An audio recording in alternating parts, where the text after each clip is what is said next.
Hello, and welcome to Firefly Readings with Karin. My name is Karin Tobiason, and what I wanted to do with this channel is answer your questions. I've got a couple of questions here. I'm going to go ahead and just get right into them.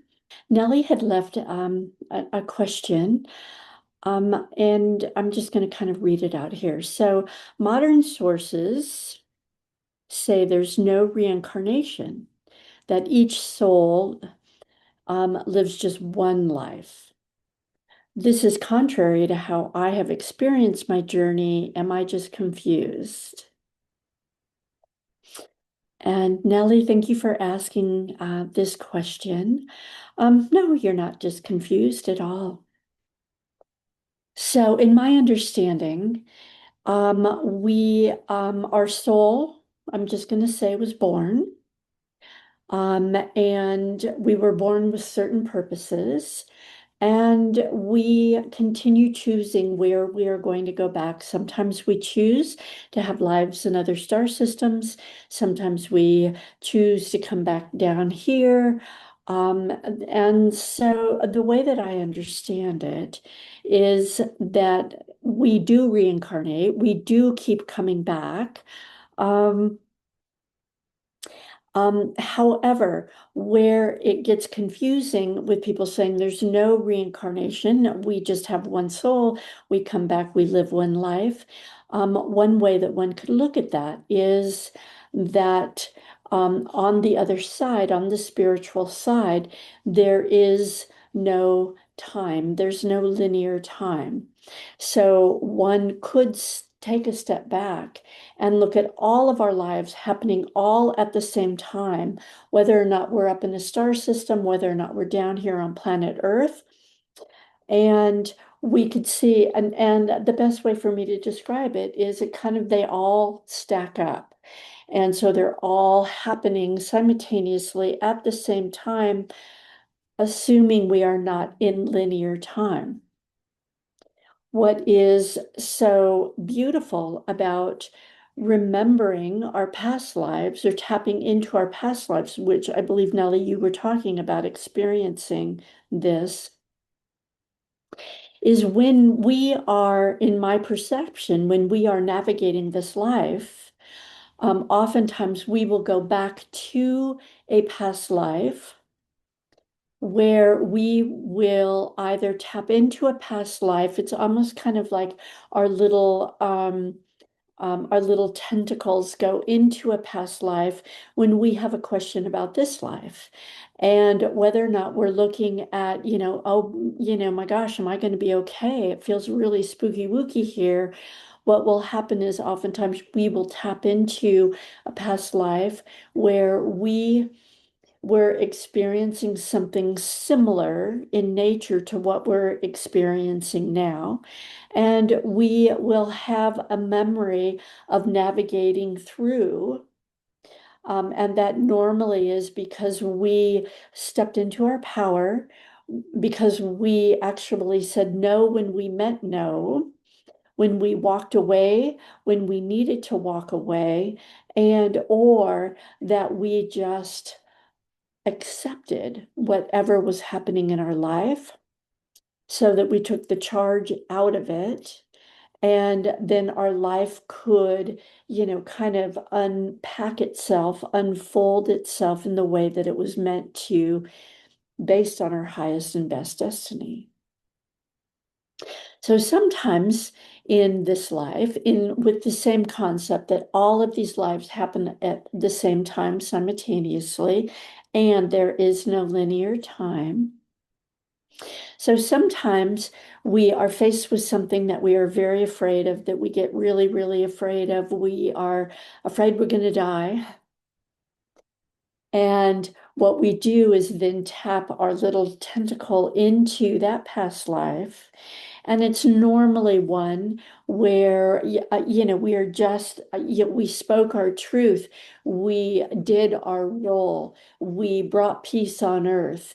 We actually helped many people. We helped the planet.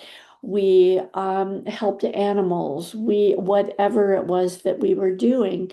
And then because probably in the Dark Ages, and they're called Dark Ages on purpose because very, very dark time, that, a group or a person came in and persecuted us for speaking our truth, for being our authentic self. And where in that life, then where we were persecuted publicly, we were burnt at the stake, we were publicly tried. And what we are actually able to remember and see when we go tap into those lives is that the choices that we made was to question who we were and to beat ourselves up and say, why was I, why did I think I could heal people? Why did I think I could help people? Why did I speak my truth when there was a big power coming at me that said that you are wrong and we're just gonna railroad you over? When we are tapped into those lives, the beauty of those lives, they're really scary, they're really awful, they make us feel less than we were. But where the real beauty and value of those lives happen, in most of those lives, I'm just going to talk to all of my, beautiful little witches who have been burned at the stake, is when you stepped over from that. They burnt you at the stake, and when you stepped over, you were meeting with your beautiful, beautiful council, and they are doing a life review with you. As you already know, our council never judges our choices. They never judge anything.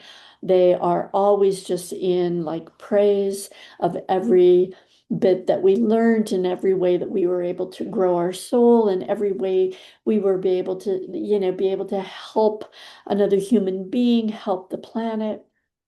But what happens with us is when we are sitting and having our praises sung to us on what a beautiful life we had, we typically, we are the ones that judge ourselves. Nobody else judges ourselves. And I'm going to use an example. I'm going to use really stupid language, just so you don't take it so seriously as many of us do, myself included. So we're watching at this life that, we were a healer. We helped heal, a beautiful community. Um, we were the physician. We were the midlife. We were the gatherer of all of these beautiful natural, herbs and mushrooms and barks, and to keep everybody safe and healthy in our community. And then typically, I'm just going to say the Roman Catholic Church came in, got very, very interested in you, and then decided to start letting the community know that you were communicating through the devil, that you were channeling the devil, that you were not this beautiful person, and started putting fear into a community. So that when you were actually gathered up to be burnt at the stake as the witch, and I'm just fell swooping this, that what happened is as this was kind of coming down, you notice that the people who used to love you and trust you, were making a wider radius around you, and people were getting more afraid of you. And what happens is when you then, are you choose fear, you do not choose love. That is when that power, sweeps you up. You are burnt at the stake. You go over to the other side, and you literally are being told all these beautiful things you've done. However, what you realize is you go, dang it. I know the minute I decided to choose fear. I know the second I decided to choose fear. And that is when I no longer chose love. dang it, I should have just loved myself. This wouldn't have happened. And, dang it, send me back. I want to experience something similar again. So this time I choose love. Those are the only choices we have while we are here, choosing love or choosing fear. And so you keep coming down and having similar types of um, experiences. And it is for you to always choose love and not choose fear. So when you are then shown a life like that, and you are aware of the fear that you chose, and you are aware when you were up with your life review and said, dang it, I'm going to choose love next time, send me back. So there's the value in having the experiences with the other lives. The other thing my guides want me to let you know is that every time you heal something in the life that you are in, whether or not you're visiting other lives, you're making other choices, whether or not you're in this life, and every time that you choose love, you choose yourself first. Every time you um, um, see your own perfection. Every time you choose love and not fear, you heal every one of these every one of these lives that you have ever had, and the whole planet is actually healed, as well as your star family planets. So it's very important that whatever you're looking at right now, choose love, don't choose fear. Remember who you are. You're here to remember. Love yourself unconditionally. You are not flawed. There's nothing wrong with you. And so no confusion needed. We've had many, many journeys down here. They are kind of stacked up. And so one may also, it is just the language that we use. One may just refer to it as we just keep recycling the same lessons over and over. And whatever it is, they come through whole lives. They come through the small little lives that we came in for a very short time, other ones that we came in for a long time. So I'm hoping that helps. Whatever your experiences have been in this journey, trust them. No need to be confused. And just know that we're all here trying to find a similar language that is going to resonate with all, and we're probably not going to find it. Okay. I hope that helps. Thank you. So let me keep moving on some of these. Jill had actually asked me, thank you. What do you mean when you talk about ascension? And thank you for this. So what I mean when I'm talking about ascension is the growth of our soul. It is the coming forth and continuing to grow, continuing to expand, continuing to choose love rather than fear.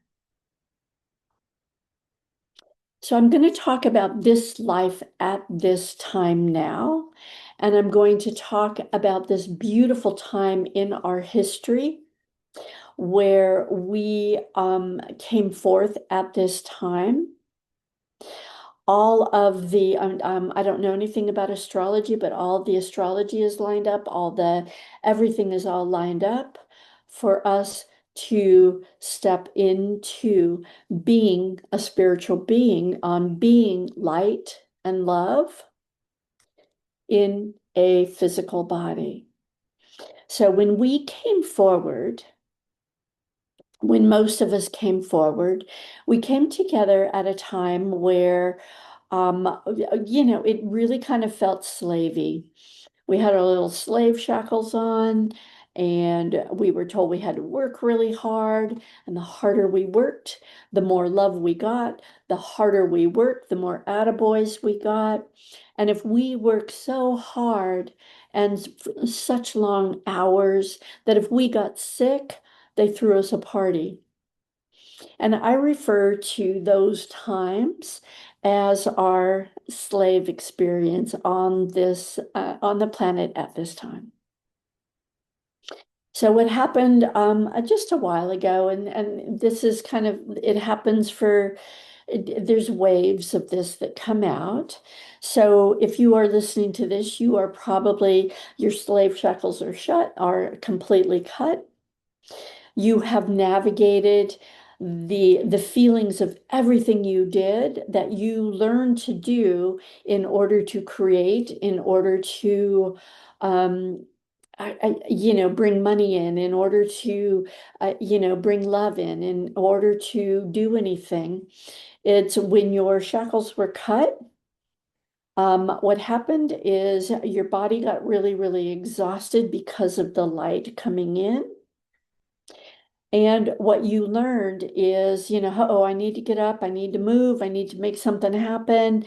And every time you tried to create, nothing would happen because your shackles were cut.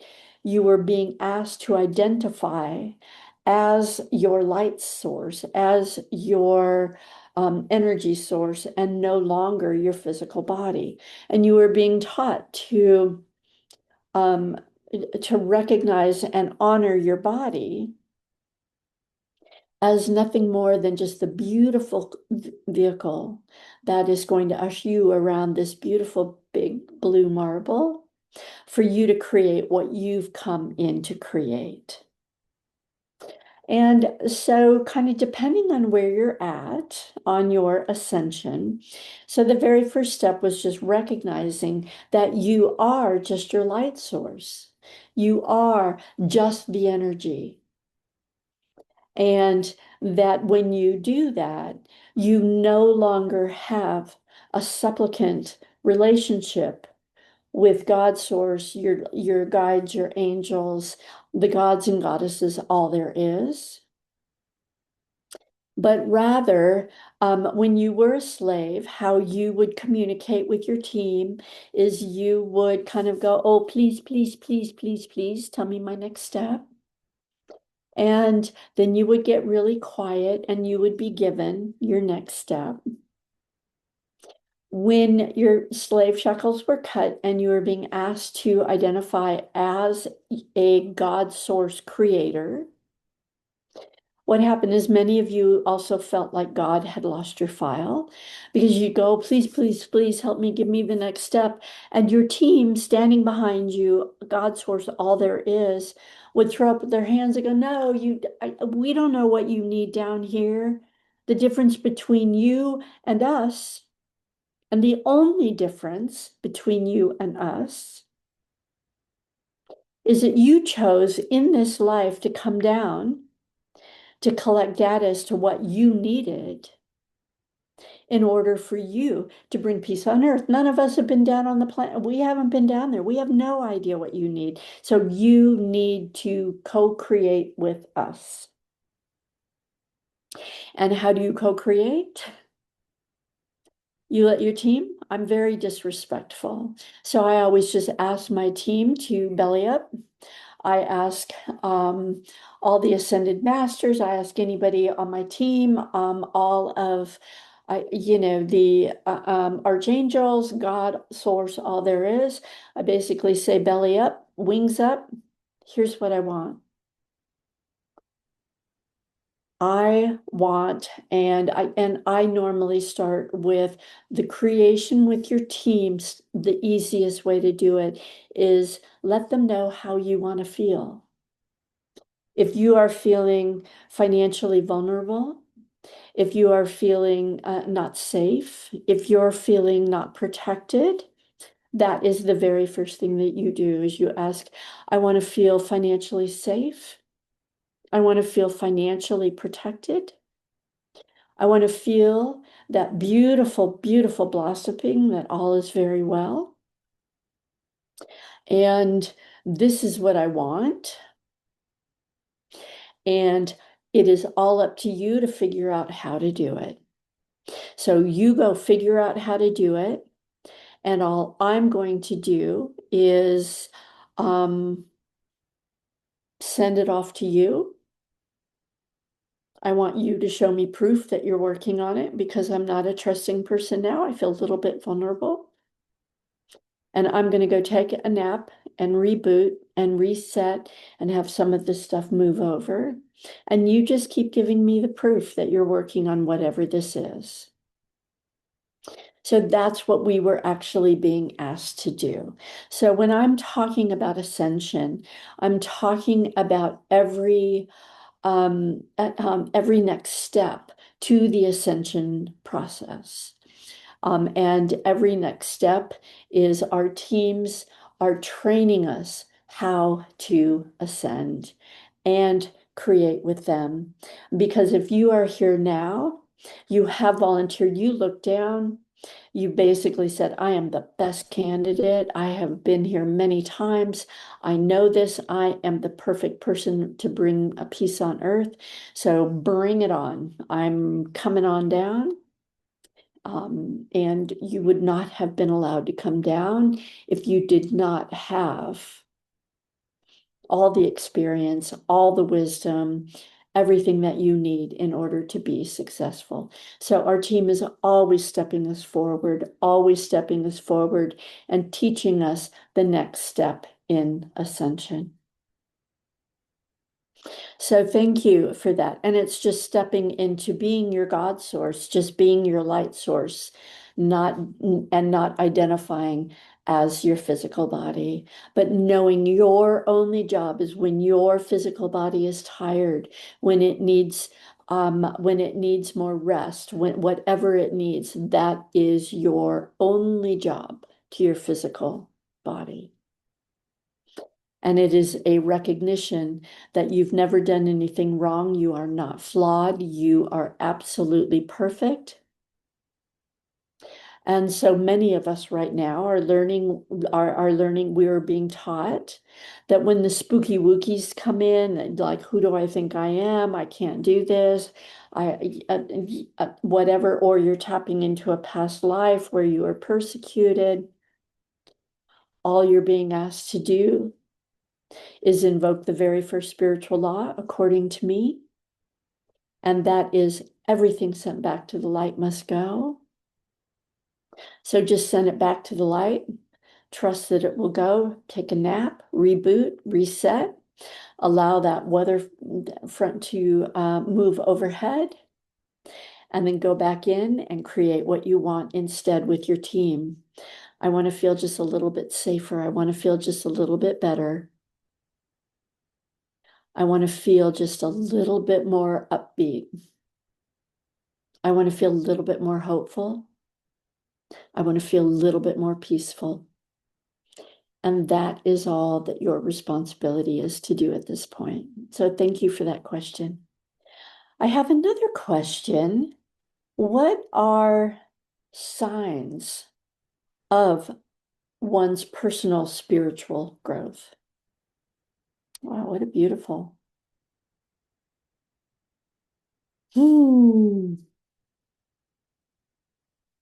Signs of spiritual growth. What my team wants you to know is that you know that you're on a beautiful trajectory of spiritual growth when a spooky wookie comes in, when you have feelings that are coming in of not being good enough, you're not lovable enough, you're flawed, there's nothing, you're not okay, or you're afraid, or you're being attacked, or you're giving too much of your own power out to other people, and they are violating it. and that you stop, you realize that you are being forced into, or you're going into a bad neighborhood in your mind, and you're feeling less than, you're feeling like you're not good enough, you're feeling like, who do you think you are? You're feeling all of these, you're thinking all of these horrible thoughts that have nothing to do with your own perfection of your heart and your soul. And or you're going into your central nervous system, or you're going into your emotional system, and you're just feeling flawed and not good enough, and you're just feeling like, who do you think you are? Or you're feeling like you're not lucky, and you're just get rattled in, with anxiety. And at that point, you choose to take those thoughts out of the bad neighborhood in your mind, and you choose to bravely, I am going to send this back to the light to be transmuted back to love and light. I'm going to take a deep breath, and I'm going to get out of my trauma response. And your trauma response is, it comes from, I'm going to call it, some of your beginning lives when you were here on planet Earth, and you lived in a cave, and there were very few of you around, and if a big wildebeest came up, you had to freeze, you had to run away, you had to fight, and or in many ways, in today's times, we needed to learn to fawn. We needed to learn to take care of people who didn't love themselves and they were going to harm us. And so we needed to fawn over them. So the reason for the breath is take the deep breaths in, get back out of your trauma response, find that inner peace, allow all of the spooky wookies and the icky stickies to go back to the light, get back into your body. And all you need to do is, I want to feel just a little bit safer. I want to feel just a little bit better. And that is a sign of your personal growth. And with that, you'll have like an upgrade, just a little bit of an upgrade. You will have just an uptick and feel better. And that's when you know that you have healed that trauma drama within your own memories, within your own movement forward in this life. And so many people actually believe that, oh, you're only growing when you feel like a million five. You're only growing when you're at peace and when you're feeling love.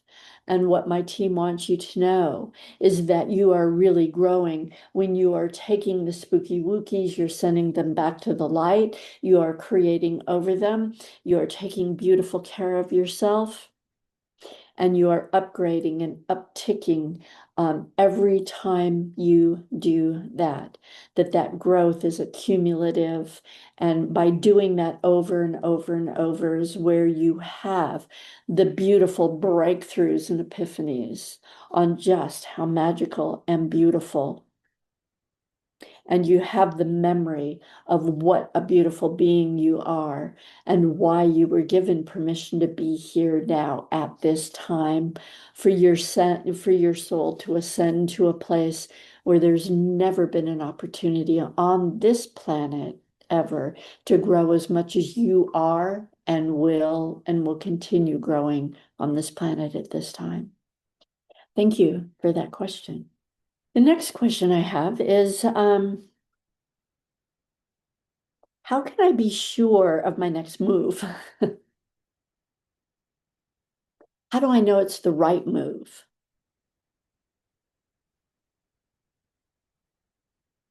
Thank you for this question. I love this question, and I love it because it brings us right back to our own co-creation. So on our path that we have been on, what my team wants you to know is what your team, what my team, all of us want you to know, you've never made a mistake. You've never got off path. You have never made a bad mistake. You have always made a mistake based on what was predetermined before you came down here. So if you're going, oh no, I made a horrible mistake. I mean, I left a place I loved. I moved to a place and it was the worst thing I could have done. It was hard. It was a struggle. I blah, blah, blah, blah, whatever it was. And they, and your team, my team want you to know that it was always the correct move. And sometimes we collect data as to what we don't want. Sometimes we need that darkness in order to come in to show us what we really want. And so you've never made a bad decision. And so when you are looking at, where's my next move? You're going to probably have a couple of options. And what my team wants you to know when you're trying to determine, and let's just say we're gonna, do move to, Europe, or do I move, um, I'm going to just say, do I move to I don't know what I'm going to say. It doesn't matter. So what they want you to do is they want you to take your options. And they want you to just kind of feel your way through it. They want you to put that option. Let's say it's going to be Europe or go to New York. And so, and let me be more specific. So do I want to go to the south of France or do I want to go to New York? And I want you to, okay, let's look at the south of France. And I want you to kind of feel through it. And I want you to look at, what's really important to you and what do you love about living in a really beautiful place. And this may be, I love the European lifestyle. It's really, soft and it's slow and it's very community oriented and it's, and beautiful foods and wine and food and sharing with people and just a much slower, more loving pace of life and really beautiful. And I can get to any place in Europe really simply by just, jumping on the train and I'm really excited about it. And wait for kind of the things that kind of show up that are the spooky wookies or the icky stickies and look for those. Okay. And it might be that it's like, well, I don't know anybody there. And, am I going to be able to meet people there? And am I going to miss, XYZ? Or, look at the things that are kind of preventing you um, from thinking, no, that's not a good idea. I don't speak the language. What am I going to do when I'm there? I don't have any friends. What's going to happen to my normal life? Am I just going to get lost in the shuffle? And they want you to look at all of the fear pictures and go ahead and just send them back to the light. Just send them back to the light to be transmuted back to love and light and feel back into it. Feel back into it. And so I'm going to and just leave that one there. And it may be, I can't learn a language. I've never been able to learn a language. I'm all by myself. I'm afraid I won't be able to meet people because I won't learn the language. And just kind of leave those there to weigh. And then go to the next one. And kind of step over and like create. So what would my life look like if I moved to New York? If I moved to New York City? And, oh my gosh, it's a bustling city. It'd be so exciting. I have so many friends there already. I have a lot of, I love the culture. I love the art. I love the art museums. I love, and just really get into, and all of the reasons why you're attracted to going to New York City. And then allow all of the fears to come up. And when the fears come up, it may be, um, maybe I'm too old for that. Maybe I'm just remembering a time when I was younger and I like the hustle and bustle. And I mean, how many friends, do I really have, who are there that I have anything in common with? And really just kind of massage it and look at it and, oh, it's too expensive. What if I can't find housing? What about the winters? What if I can't make it through the winters? But, whatever it is. And what they want you to do is make the choice that is so perfect that you have eliminated all the spooky wookies out of it, that you have settled it in, you have actually played it out as if you have stepped in and and done it. You've imagined what it's going to be like, and any of your spooky wookies you've sent away, and there's going to be plenty. I'm not going to have to worry about the cost of living. I'm not going to need to worry about XYZ. I'm not going to, what am I going to do with, and really kind of look at which place is bigger, wider, more fulfilled, more moved out. And that is probably the one that you are going to be the happiest in. With the two that I, bring up, I should have had two more opposites. But, just kind of look at which one blossoms your heart if you have no limitations. I hope that helped. Thank you. And kind of on the same vein of that, the last question that I have is, how do you know when it's time to leave a relationship? Hmm.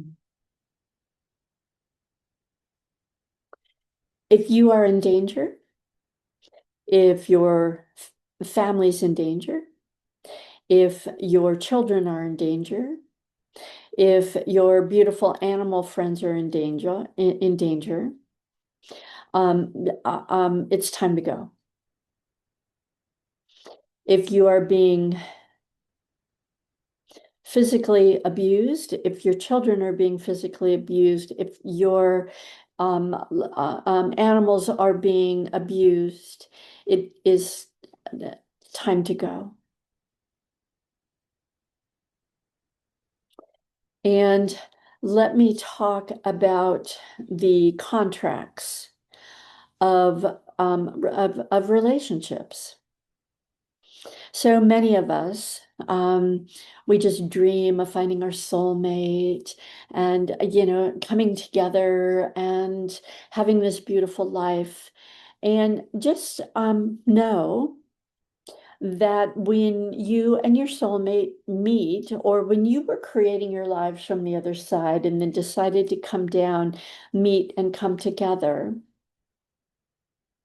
some of you chose to come in, to literally come together, to meet and come together, to really uplift and to help another grow through, love and patience and sweeping the way and really encouraging. And it's beautiful. I'm going to help uplift you to become exactly who you are supposed to be.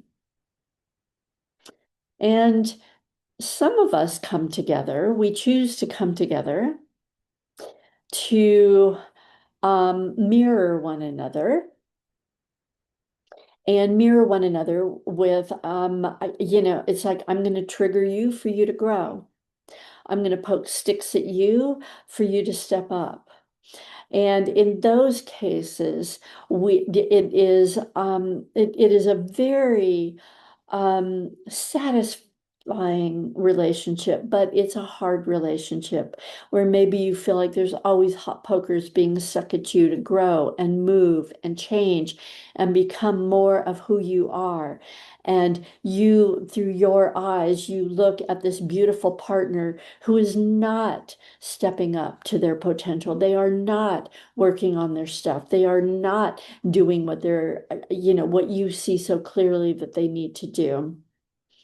And those relationships can be very, very challenging.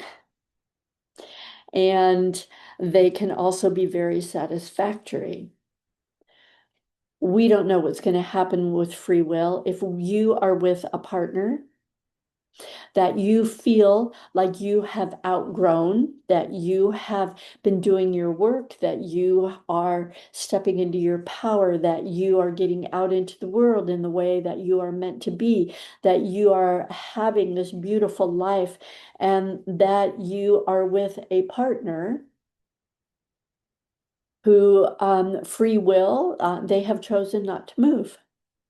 They have chosen not to do what they need to do in order to grow. They have just decided they're going to rest on their laurels and sit where they're at. And you can take it to the next level where you just accept everything about that, where it is, you are not going to allow it to stop you or derail you, but you are just going to accept it and love them anyway. And then it's always a choice whether or not you want to stay with them or if you want to leave that relationship. And that just know that every relationship was meant for everybody to evolve, everybody to transform, and everybody to step into their highest and best. And for some of you, that just meant thank you. Thank you for showing me what I don't want. Thank you for showing me how I don't want to feel. Thank you for this beautiful, for what you actually helped me become. And I honor you and I thank you. And I'm going to leave you here and I'm going to move off and hope that I find somebody who can see me and hear me and help uplift me from where I'm at and where you are at and where you are choosing to be. May you be blessed with having somebody come in and see you and know who you are and help uplift you from where you're at as well. So there's no commitment. You don't have to stay. You don't have to leave. And really, I'm, only you are going to know when it's time to leave. No one else is going to know. No one else is going to know when there's a commitment for you to stay, even if people are saying, what are you doing staying here? There's nothing here for you. Nobody else can tell you what is next on your path. No one else but you. So how do you know when it's time to leave a relationship? You will know. And it doesn't make it easier. You will know. And when you take that step out to leave the relationships, you may have some big spooky wookies come in. Just keep sending those back to the light and stepping forward and just stepping forward and doing just what you need to do. Fear does not mean that you're making a bad choice. It just means you're just moving out some big healing stuff. And just always intend when you leave somebody that you're leaving them in a better place than you found them, and that your prayer to them is that they find somebody that can help take them to the next level. No judgment, no nothing. But if you're in danger, get out now. You came in, it's part of your process for you to say no and to leave, even if you're running in the middle of the night into the darkness. But do please be safe. And I think that's all that I have. So please, if anybody has a question, please go ahead and write them. I so appreciate that you spend some time, that you do spend your time with me. If you like what you've seen or heard, please like, subscribe, and share. And everybody, just keep being brilliant. Just keep being your brilliant self. Mwah. I love you all. Thank you.